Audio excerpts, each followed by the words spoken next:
Hello दोस्तों, कैसे हैं आप सब। आई होप आप सब अच्छे हैं। मैं हूँ पूजा और मैं हूँ सुदीप। आज हम आए हैं महाभारत एपिसोड 35 का 1 का वीडियो लेकर। तो आइए देखते हैं आज के वीडियो में क्या है। बने रहिए हमसे। आज भोज का एक सरल नियम है, भोजन करते समय कोई भी अपना हाथ कोहनी से नहीं मोड़ेगा। जोन करने देता है। अब भोजन प्रारंभ करो।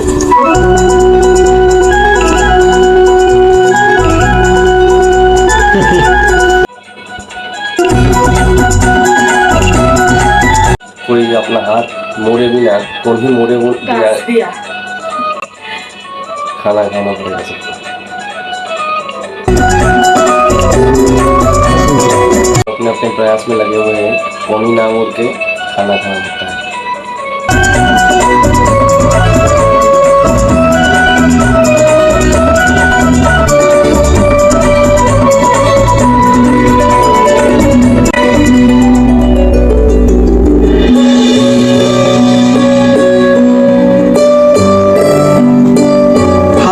क्या आवश्यकता है भ्राता दुर्योधन, जब हम आपस में एक दूसरे को भोजन खिला सकते हैं।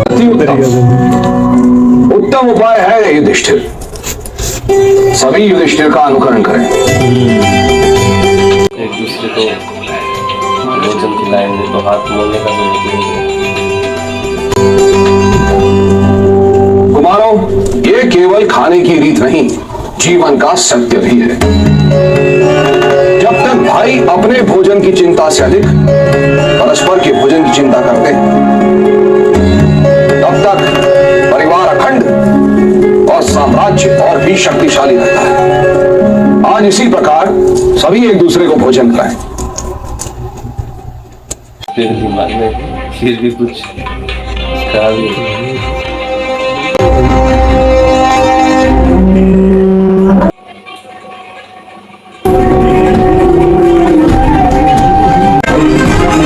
दुर्योधन, अब तुम भी तो खिलाओ।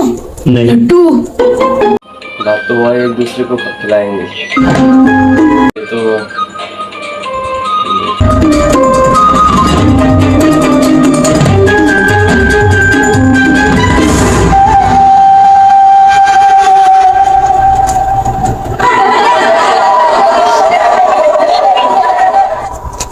आदेश की अवज्ञा नहीं कर सकते। ये खुद खा रहा है पर इनको या दूसरों को नहीं खिला रहा है। ये एकदम शैतान का शैतान ही रहेगा।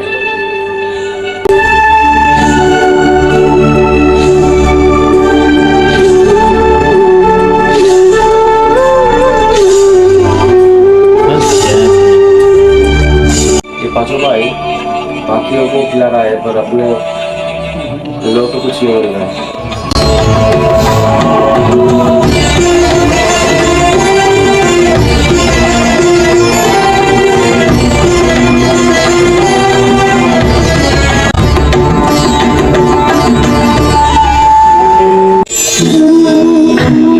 जब अपने किसी अच्छे कार्य के उत्तर में दुख प्राप्त होता है अथवा किसी को उसके दुष्ट कार्य में सुख मिलता है, तो मन अवश्य ये विचार करता है कि अच्छा कार्य करने का, धर्म के मार्ग पर चलने का तात्पर्य क्या है।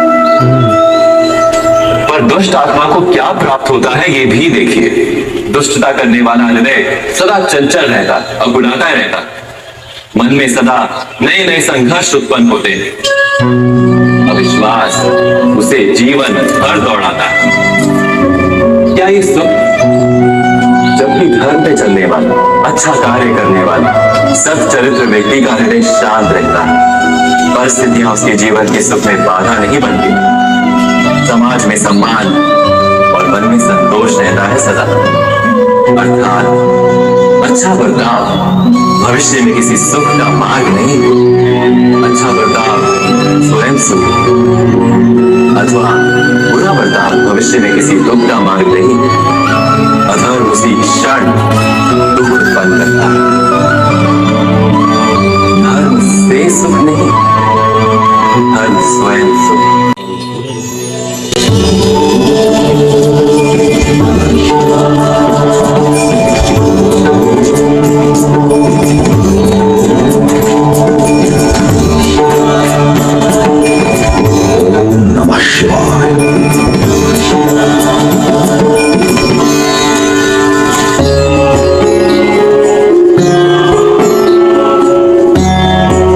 आत्मा की शांति के लिए मैंने भगवान महाकालेश्वर का अनुष्ठान आयोजित किया है ताक्षी। उत्तम।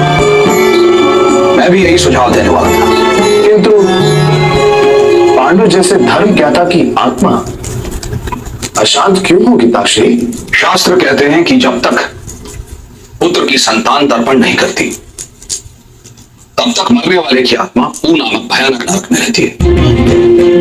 तात्पर्य यह है कि पुत्र का विवाह हो, उसके जीवन में सुख आए, तभी पिता की आत्मा स्वर्ग की ओर गति करती है। अर्थात संतान का सुख पिता के लिए सर्वाधिक महत्व का होता है, ये शास्त्र भी कहते हैं ताक्षी। समझ में आएगा। दुर्योधन का सुख की बात कर रहा है। राष्ट्र की प्रजा भी राजा के लिए संतान रूप ही होती है महाराज। प्रजा का सुख भी राजा के लिए महत्व का होता है। बातें मत बनाओ विदुर। जब भी मेरे संतान के सुख का प्रश्न उपस्थित होता है तुम्हारे शास्त्रों का कथन ही बदल जाता है।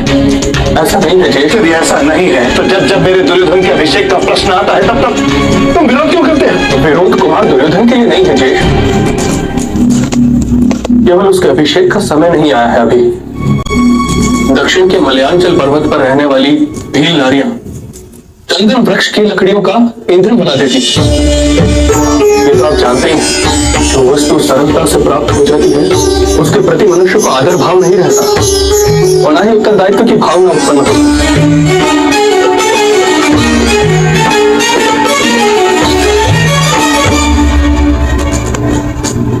अभी अभी मथुरा के राजा कंस का वध उसी के भांजे के हाथों हुआ है। ये सोचना तो तुम्हें मेरी ही होगी पुत्र। कृष्ण के द्वारा प्रजा के हृदय में जिस राजा के लिए आदर और प्रेम ना हो वो अधिक समय तक राज नहीं कर सकता। एक अयोग्य राजा बनकर भविष्य में दुर्योधन की ऐसी गति हो, क्या ये इच्छा है तुम्हारी पुत्र? तो योग्यता की ऐसी कोई परीक्षा निश्चित कीजिए आप दाशरथी। उससे पहले राजकुमारों के लिए एक गुरु निश्चित करना आवश्यक है।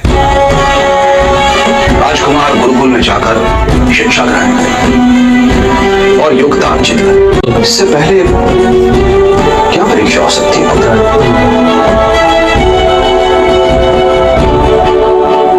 शीघ्र ही प्रबंध करो विदुर। पर शिक्षा सत्र पूर्ण होते ही दुर्योधन का यमराज्य अभिषेक होना आवश्यक है विदुर, आवश्यक है। शिक्षा सत्र पूर्ण होने के पश्चात जो भी राजकुमार योग्य होगा उसी को युवराज नियुक्त किया जाएगा। ये मेरा वचन है पुत्र।